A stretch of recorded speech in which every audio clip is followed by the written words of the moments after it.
Hi, my name is Julien and I'm here to talk about gender identity, gender diversity, gender expression, and sexual orientation, in the hopes of clearing up some confusion about the vocabulary or maybe misconceptions about the relatedness of these three important fields. If you want to do some independent research, my sources will be down below. And so, let's get started. With biological gender, which I'll refer to now as sex. That's what you're born with, so a penis, a vagina, both, neither. The last two cases are a part of intersex, which I feel it's kind of wrong to leave out, and often does, for whatever reason. But they don't quite relate to being the gender spectrum. And now, the spectrum, as we can see, is very large and encompasses pretty much everyone, a lot better than what the binary does. Where you fall upon the spectrum is known as your gender identity. And it doesn't have to do anything with your sex, what you're born with. Your gender identity changes throughout your life, and it can change. It doesn't necessarily will change, but it can change, and that's perfectly fine. And what you identify as being is, again, perfectly fine. That's up to you. And just to define some stuff, though, one being gender fluid. Gender fluid means that what you identify with may change from day to day. Male, female, agender, both genders at the same time, and obviously that can cause a lot of anxiety for some people about what they are or perhaps what they're supposed to be. The opposite of that is agender, which you don't identify as any gender or don't have any particular strong pull towards either of them. Again, it's perfectly fine. It's part of being human, of learning, of changing, of expressing who we really are. Another part of that is being transgender, in which you are born one sex, but you identify and express as another. Take me, for instance. I was born male, but I express as female. So you might take some of them, a person who's trans might take hormones or surgery, or they just might express themselves and not go through any more radical procedures. But what we're often tethered with is this binary fallacy, this idea that you can be one or the other. And that's not true. There is a great amount of variation and change that is out there that is not expressed by the binary system. And that is your gender expression. You can express as much as what you identify with, or you don't. You don't have to. Sometimes you might not be in a place that's very friendly towards a person who expresses as what you are, and it's fine being safe. Always be safe.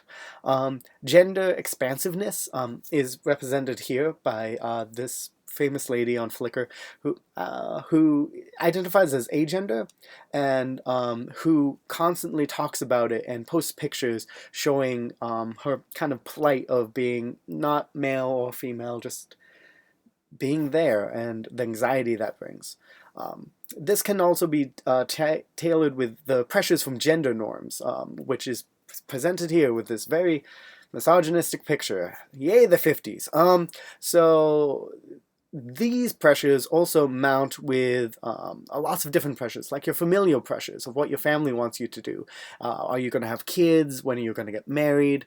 Have you found out who you like yet? Let alone any sort of religious upbringing can put a lot of anxiety and pressures on people, as well as the societal pressures, which should show up now, and in which you are like me, for instance. I might not face this right now, but later down the road, going to the restroom will be probably a big issue for me, especially in a company that might be minded one way or the other, and I might run into trouble like that, and that's not right.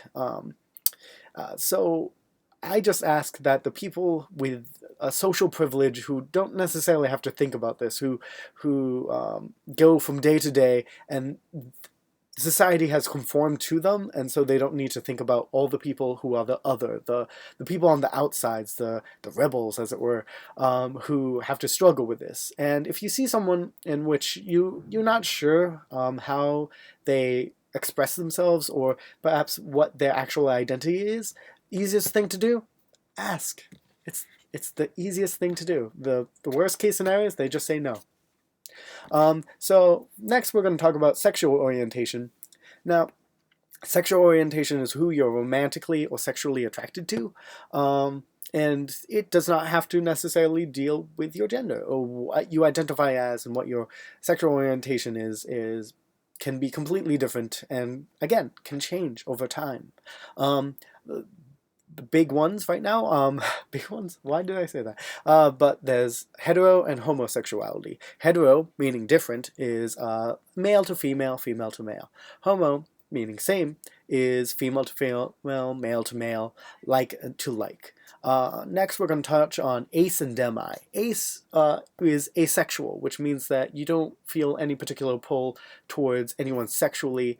Not necessarily romantically, though, remember that. As well as demisexuality means that you are not really attracted to a person until you really trust them, until you have a firm relationship.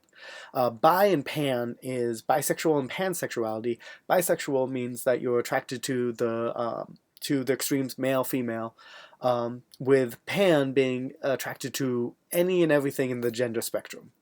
Um, Hopefully this has allotted you some reflection upon yourself and upon our society and all the different people in it, all the unique tastes and expressions and beings that make up this world, and how each of us are perfect and love will conquer all, right?